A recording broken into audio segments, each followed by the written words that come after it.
Hi, welcome to Chapter Book Storytime. I'm Ellen from EVPL Oakland Library, and on today's edition of the Variety Pack, I have a very special book I want to share with you. It is called The Phantom Toll Booth by Norton Juster. The illustrations are by Jules Pfeiffer. I love this book. I think it's one of the first books that got me really interested into fantasy books. I received it as a gift when I was 10 or 11 years old, and the book was published in 1961. And one of the signs, people say that one of the signs of a really good classic book is that no matter what age you are when you read it, you can read it over and over again and still find something new in it. And that's the way it is with this book. Every time I read it, I find something new, something to think about. So this is The Phantom Toll Booth. Let's get started. The Phantom Toll Booth. Chapter 1, Milo. There was once a boy named Milo who didn't know what to do with himself. Not just sometimes, but always. When he was in school, he longed to be out, and when he was out, he longed to be in. On the way, he thought about coming home, and coming home, he thought about going. Wherever he was, he wished he were somewhere else, and when he got there, he wondered why he'd bothered. Nothing really interested him, least of all the things that should have. "It seems to me that almost everything is a waste of time," he remarked one day as he walked dejectedly home from school. "I can't see the point in learning to solve useless problems, or subtracting turnips from turnips, or knowing where Ethiopia is, or how to spell February."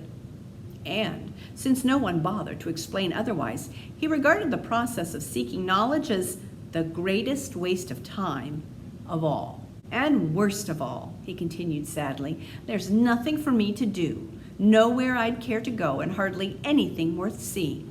Without stopping or looking up, Milo dashed past the buildings and busy shops that lined the street, and in a few minutes reached home, dashed through the lobby, hopped onto the elevator, 2, 3, 4, 5, 6, 7, 8, and off again, opened the apartment door, rushed into his room, flopped dejectedly onto a chair, and grumbled softly, "Another long afternoon." He looked glumly at all the things he owned, the books that were too much trouble to read, the tools he'd never learned to use, the small electric automobile he hadn't driven in months, or was it years, and the hundreds of other games and toys, and bats and balls and bits and pieces scattered around him. And then, to one side of the room, next to the phonograph, he noticed something he certainly had never seen before. Who could have possibly left such an enormous package, and such a strange one? For, while it was not quite square, it was definitely not round, and for its size, it was larger than almost any other big package of smaller dimension that he'd ever seen. Attached to one side was a bright blue envelope which said simply, "For Milo, who has plenty of time." Well, of course, if you've ever gotten a surprise package, you can imagine how puzzled and excited Milo was. And if you've never gotten one, pay close attention, because someday you might. "I don't think it's my birthday," he puzzled, "and Christmas must be months away, and I haven't been outstandingly good, or even good at all." He had to admit this, even to himself.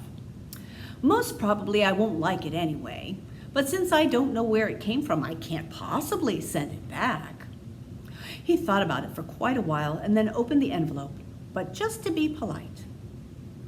"One genuine turnpike toll booth," it stated, and then it went on. "Easily assembled at home and for use by those who have never traveled in lands beyond." Beyond what? Thought Milo, as he continued to read. "This package contains the following items. 1 genuine turnpike toll booth to be erected according to directions. 3 precautionary signs to be used in precautionary fashion. Assorted coins for use in paying tolls. 1 map up to date and carefully drawn by master cartographers depicting natural and man-made features. 1 book of rules and traffic regulations, which may not be bent or broken." And in smaller letters at the bottom it concluded, "Results are not guaranteed, but if not perfectly satisfied, your wasted time will be refunded. Following the instructions, which told him to cut here, lift there, and fold back all around, he soon had the toll booth unpacked and set up on its stand. He fitted the windows in place and attached the roof, which extended out on both sides, and fastened on the coin box. It was very much like all the toll booths he'd seen many times on family trips, except, of course, it was much smaller and purple. What a strange present, he thought to himself. The least they could have done was to send a highway with it, for it's terribly impractical without one. But since at the time there was nothing else he wanted to play with, he set up the 3 signs. Slow down, approaching toll booth. Please have your fare ready. Have your destination in mind. And slowly unfolded the map. As the announcement stated, it was a beautiful map in many colors, showing principal roads, rivers and seas, towns and cities, mountains and valleys, intersections and detours, and sites of outstanding interest, both beautiful and historic. The only trouble was that Milo never heard of any of the places it indicated, and even the names sounded most peculiar. I don't think there really is such a country, he concluded after studying it carefully. Well, it doesn't matter anyway, and he closed his eyes and poked a finger at the map. Dictionopolis, read Milo slowly when he saw what his finger had chosen. Oh well, I might as well go there as anywhere. He walked across the room and dusted the car off carefully. Then, taking the map and rule book with him, he hopped in and, for the lack of anything better to do, drove slowly up to the toll booth. As he deposited his coin and rolled past, he remarked wistfully, I do hope this is an interesting game. Otherwise, the afternoon will be so terribly dull. Chapter 2, Beyond Expectations. Suddenly, he found himself speeding along an unfamiliar country highway. And as he looked back over his shoulder, neither the toll booth, nor his room, nor even the house was anywhere in sight. What had started as make-believe was now very real. What a strange thing to have happen, he thought, just as you must also be thinking right now. This game is much more serious than I thought, for here I am riding on a road I've never seen, going to a place I've never heard of, and all because of a toll booth, which came from nowhere. I'm certainly glad that it's a nice day for a trip, he concluded hopefully, for at the moment, this was the one thing he definitely knew. The sun sparkled, the sky was clear, and all the colors he saw seemed to be richer and brighter than he could ever remember. The flowers shone as if they'd been cleaned and polished, and the tall trees that lined the road shimmered into silvery green. Welcome to Expectations, said a carefully lettered sign on a small house at the side of the road. Information, predictions, and advice cheerfully offered. Park here and blow horn. With the first sound from the horn, a little man in a long coat came rushing from the house, speaking as fast as he could and repeating everything several times. My, welcome, welcome, welcome, welcome to the land of expectations, to the land of expectations, to the land of expectations. We don't get many travelers these days. We certainly don't get many travelers these days. Now, what can I do for you? I am the weatherman. Is this the right road to Dictionopolis? Asked Milo, a little bowled over by the effusive greeting. Well now, he began again. I don't know of any wrong road to Dictionopolis, so if this road goes to Dictionopolis at all, it must be the right road, and if it doesn't, it must be the right road to somewhere else, because there are no wrong roads to anywhere. Do you think it will rain? Oh, I thought you were the weatherman, said Milo, very confused. Oh, no, said the little man, I'm the weatherman. That's spelled W-H-E-T-H-E-R. I'm the weatherman, not the weatherman, for after all, it's more important to know whether there will be weather than what the weather will be. What kind of a place is Expectations? Inquired Milo, unable to see the humor and feeling very doubtful of the little man's sanity. Good question, he exclaimed. Expectations is a place you must always go before you get to where you're going. Of course, some people never go beyond expectations, but my job is to hurry them along whether they like it or not. Now, what else can I do for you? And before Milo could reply, he rushed into the house and reappeared a moment later with a new coat and an umbrella. I think I can find my own way, said Milo, not at all sure that he could. Now please drive carefully. Goodbye, goodbye, goodbye, good. His last goodbye was drowned out by an enormous clap of thunder.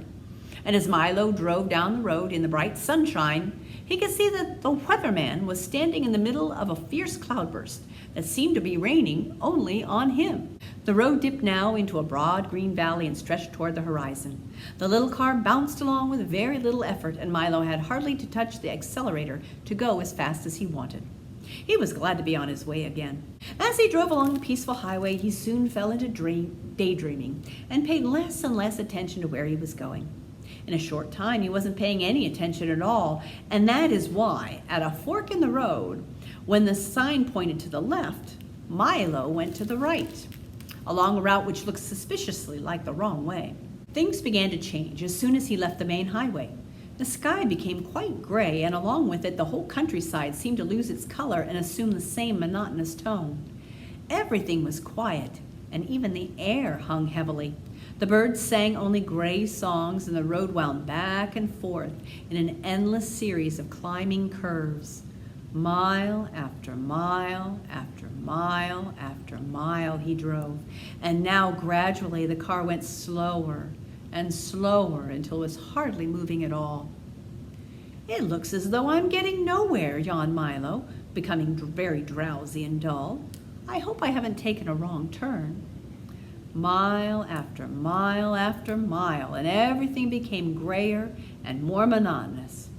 Finally, the car just stopped altogether, and hard as he tried, it wouldn't budge another inch. I wonder where I am, said Milo, in a very worried tone.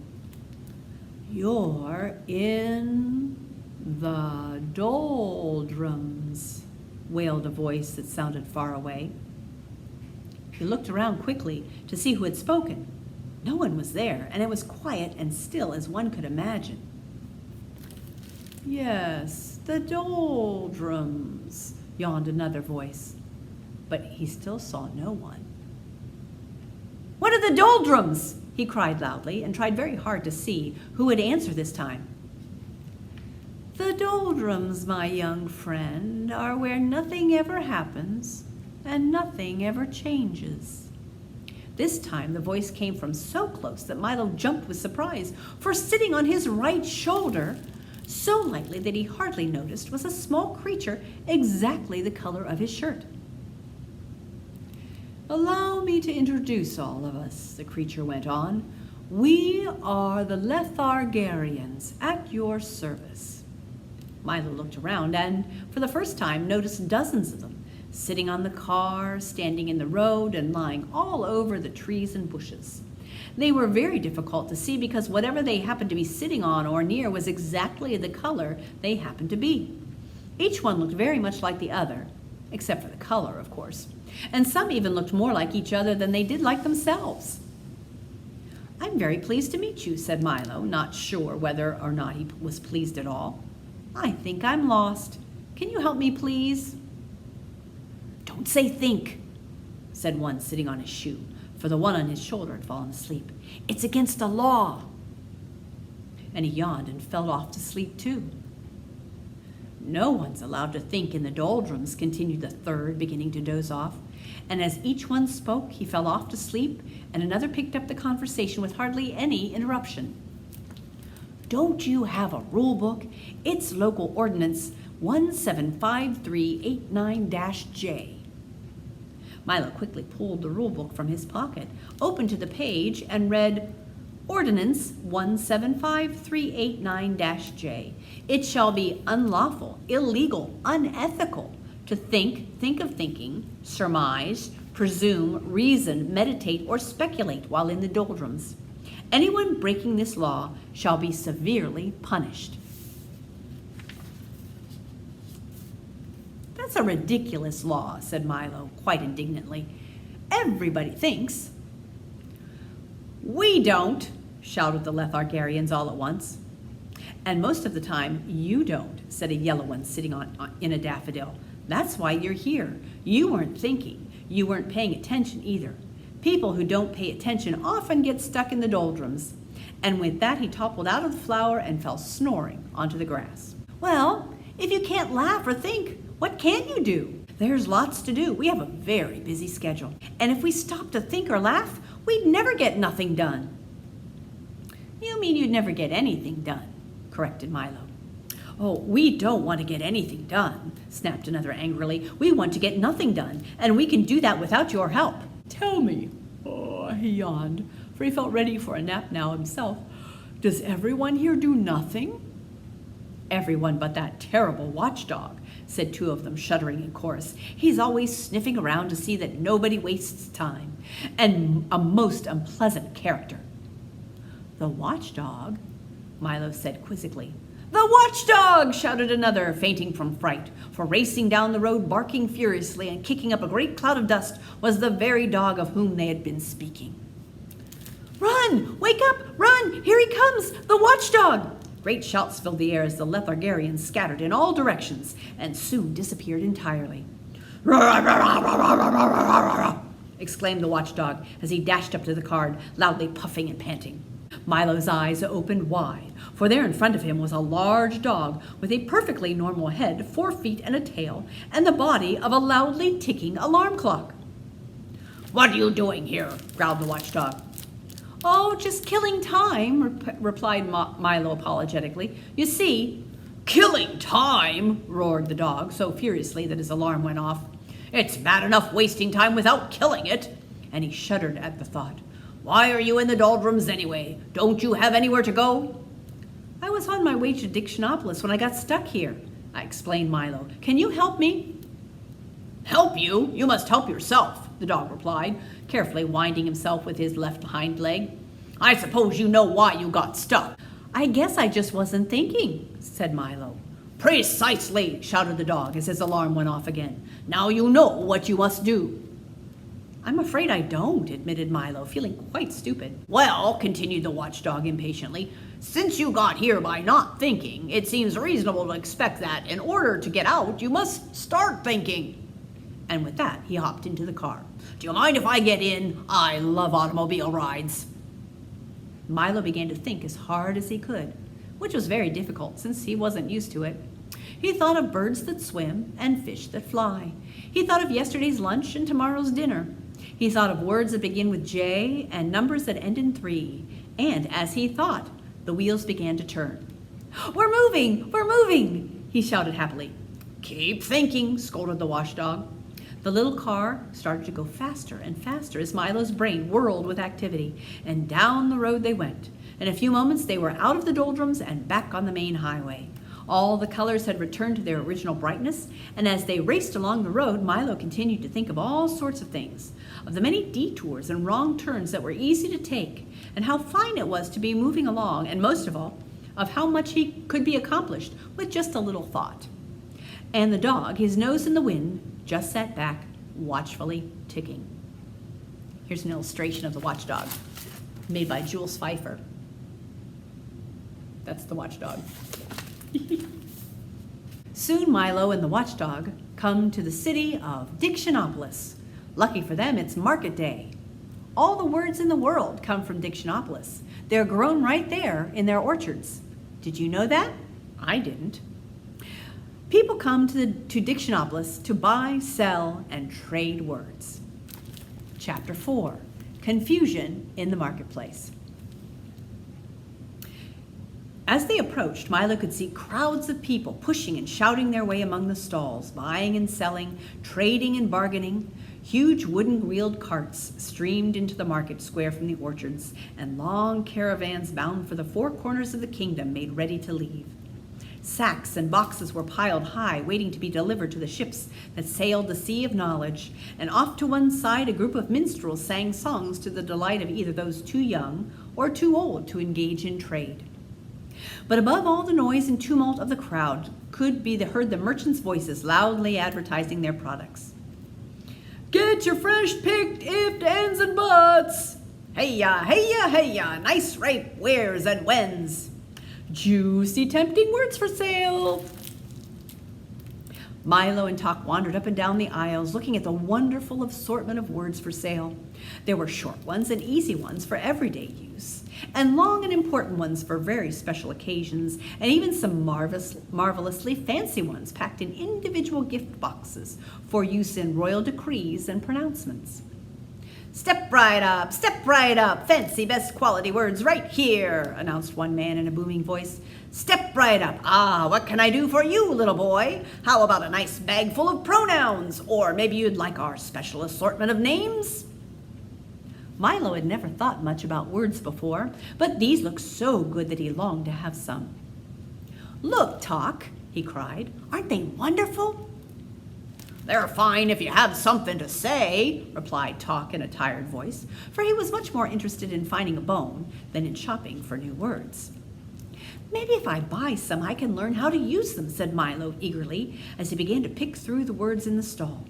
Finally, he chose 3 which looked particularly good to him: quagmire, flabbergast, and upholstery. He had no idea what they meant, but they looked very grand and elegant. How much are these? He inquired, and when the man whispered the answer, he quickly put them back on the shelf and started to walk on. Why not take a few pounds of happy, advised the salesman. They're much more practical and very useful for happy birthday, happy new year, happy days, and happy-go-lucky. I'd like to very much, began Milo, but... Or perhaps you're interested in a package of goods, always handy for good morning, good afternoon, good evening, and goodbye, he suggested. Milo did want to buy something, but the only money he had was the coin he needed to get back through the toll booth. And Tock, of course, had nothing but time. Moving on, they hesitate at the do-it-yourself booth, where you can buy individual letters to make your own words. Is it difficult? I'm not much good at making words, admitted Milo, spitting the pits from a pea. Perhaps I can be of some assistance. ASSISTANCE, buzzed an unfamiliar voice, and when Milo looked up, he saw an enormous bee, at least twice his size, sitting on top of the wagon. I am the spelling bee, announced the spelling bee. Don't be alarmed. ALARMED. Tock ducked under the wagon, and Milo, who was not overly fond of normal-sized bees, began to back away slowly. I can spell anything, ANYTHING, he boasted, testing his wings. Try me. Can you spell goodbye? Suggested Milo as he continued to back away. The bee gently lifted himself into the air and circled lazily over Milo's head. Perhaps, PERHAPS, you are under the misapprehension, MISAPPREHENSION, that I am dangerous, he said, turning a smart loop to the left. Let me assure ASSURE that my intentions are peaceful. PEACEFUL. And with that, he settled back on top of the wagon, fanned himself with one wing. Now, he panted, think of the most difficult word you can, and I'll spell it. Hurry up. And he jumped up and down impatiently. He looks friendly enough, thought Milo, not sure just how friendly a friendly bumblebee should be, and tried to think of a very difficult word. Spell vegetable, he suggested, for it was one that always troubled him at school. That is a difficult one, said the bee, winking at the letterman. Let me see now. He frowned and wiped his brow and paced slowly back and forth on top of the wagon. How much time do I have? Just 10 seconds, cried Milo excitedly. Count them off, Tock. Oh dear, the bee repeated, continuing to pace nervously. Then, just as the time ran out, he spelled as fast as he could, VEGETABLE. Correct, shouted the letterman, and everyone cheered. Can you spell everything? Asked Milo admiringly. Just about, replied the bee with a hint of pride in his voice. You see, years ago, I was just an ordinary bee minding my own business, smelling flowers all day and occasionally picking up part-time work in people's bonnets.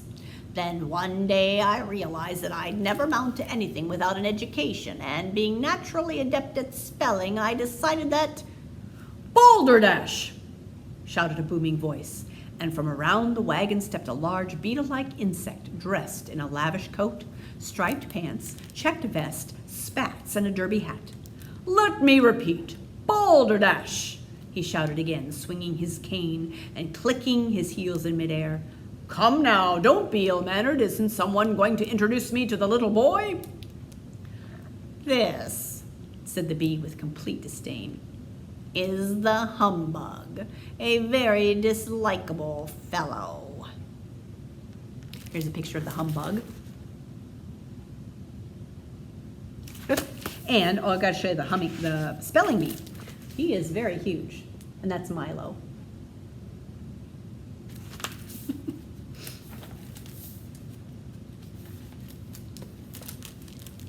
"Nonsense! Everyone loves a humbug," shouted the Humbug, "as I was saying to the king just the other day."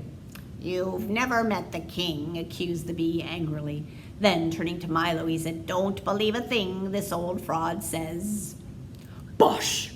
replied the Humbug. "We're an old and notable family, honorable to the core, insecticus humbugium, if I may use the Latin. Why, we fought in the Crusades with Richard the Lionheart, crossed the Atlantic with Columbus, blazed trails with the pioneers, and today many members of the family hold prominent government positions throughout the world. History is full of humbugs." "A very pretty speech. Speech, sneered the bee. "Now, why don't you go away? I was just advising the lad on the importance of proper spelling." "Bah!" said the bug, putting an arm around Milo. "As soon as you learn to spell one word, they ask you to spell another. You can never catch up, so why bother? Take my advice, my boy, and forget about it. As my great-great-great-grandfather George Washington Humbug used to say..."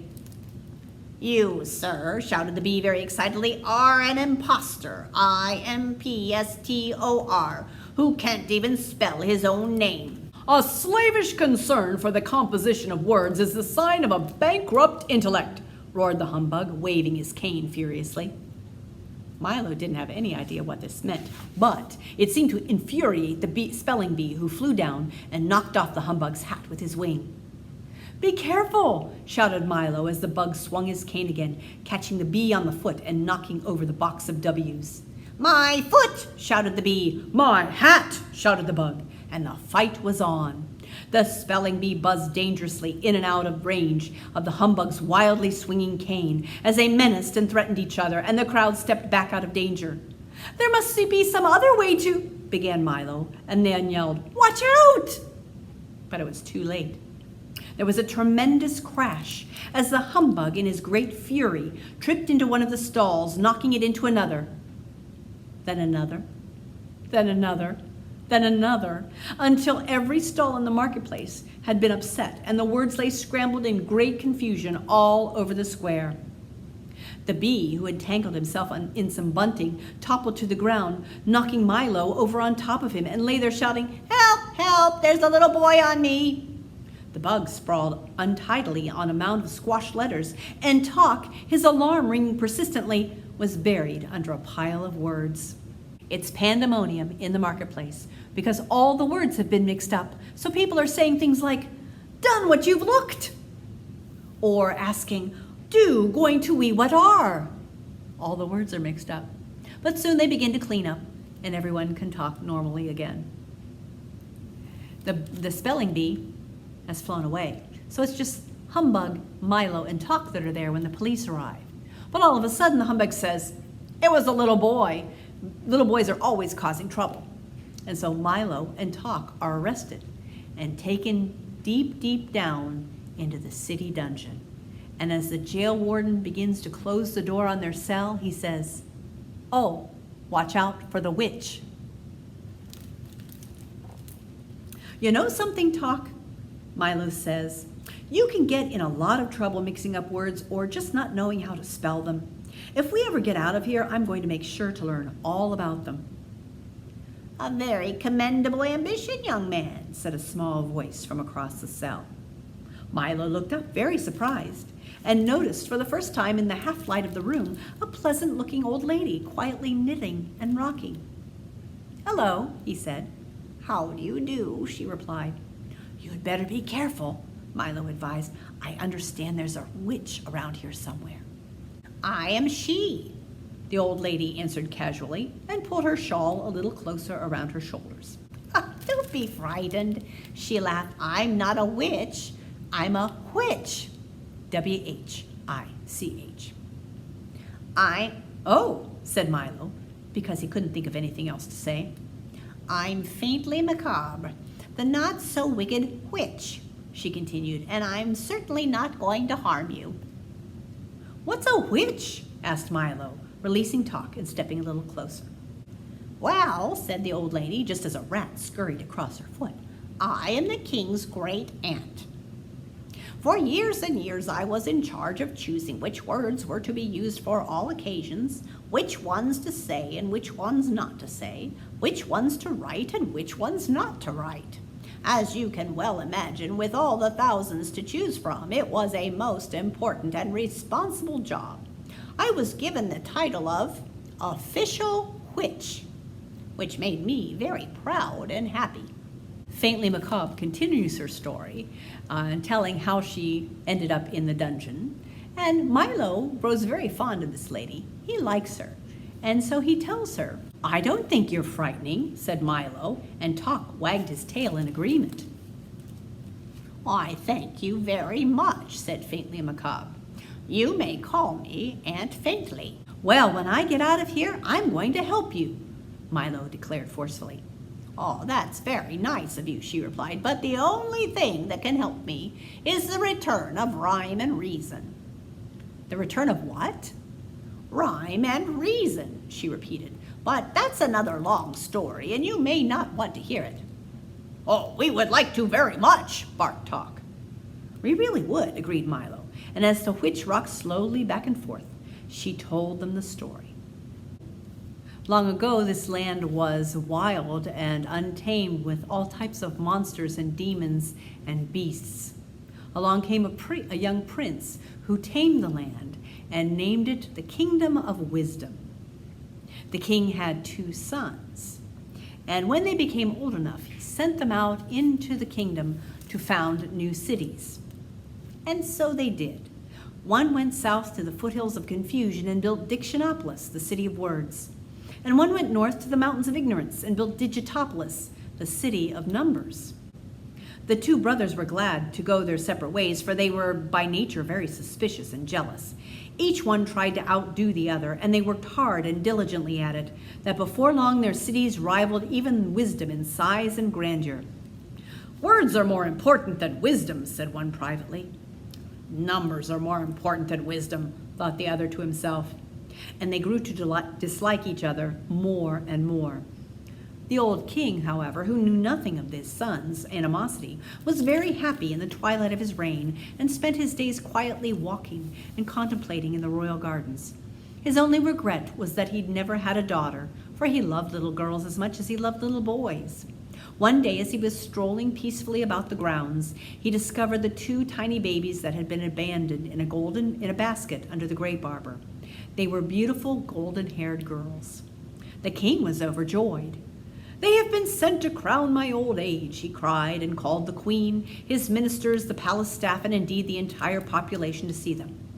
"We'll call this one Rhyme and this one Reason," he said. So they became the Princess of Sweet Rhyme and the Princess of Pure Reason, and they were brought up in the palace. When the old king finally died, the kingdom was divided between his 2 sons, with the provision that they would be equally responsible for the welfare of the young princesses.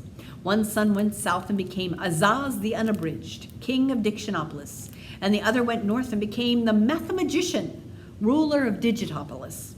And true to their words, they both provided well for the little girls, who continued to live in wisdom. Everyone loved the princesses because of their great beauty, their gentle ways, and their ability to settle all controversies fairly and reasonably. People with problems or grievances or arguments came from all over the land to seek advice, and even the 2 brothers, who by this time were fighting continuously, often called upon them to help decide matters of state. It was said by everyone that rhyme and reason answer all problems.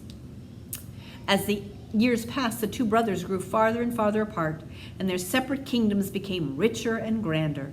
Their disputes, however, became more and more difficult to reconcile. But always with patience and love, the princesses set things right. Then one day, they had the most terrible quarrel of all. King Azaz insisted that the words were far more significant than numbers, and henceforth his kingdom was truly the greater. And the mathematician claimed that numbers were much more important than words, and hence his kingdom was supreme. They discussed and debated and raved and ranted until they were on the verge of blows, when it was decided to submit the question to arbitration by the princesses. After days of careful consideration, in which all the evidence was weighed and all the witnesses heard, they made their decision. Words and numbers are of equal value, for in the cloak of knowledge one is warp and the other woof. It is no more important to count the sands than it is to name the stars. Therefore, let both kingdoms live in peace. Everyone was pleased with the verdict, everyone, that is, but the brothers, who were beside themselves with anger. "What good are these girls if they cannot settle an argument in someone's favor?" they growled, since both were more interested in their own advantage than in the truth. "We'll banish them from the kingdom forever." And so they were taken from the palace and sent far away to the castle in the air, and they have not been seen since. That is why today in all this land there is neither rhyme nor reason. Faintly Macabre finishes her story and shows Milo a way out, saying, "The prison guard isn't that concerned. He likes to put people in prison, but he doesn't care how long they stay."